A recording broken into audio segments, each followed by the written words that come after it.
Hey everybody, Neil Carlson here on a Friday morning just after 5 a.m. This is just outside of Crookston on Highway 2 at the bypass road where I find myself stuck. Missed the turnoff here to get turned around and got a wheel in the heavy snow. But that blizzard warning has been canceled. It's now a winter weather advisory. But if you're driving to work this morning, it's not going to be good here in Crookston. Wind gusts up to 41 miles per hour.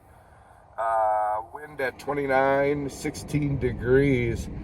But as you can see, visibility is not very good yet. So you're going to have to decide where you're at. Highway 2 here as of 5 a.m. is open.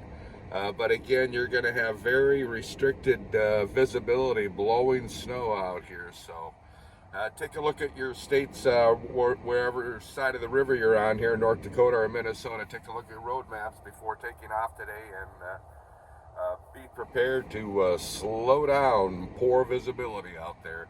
Blizzard warning canceled, but the weather advisory is still in effect until noon today.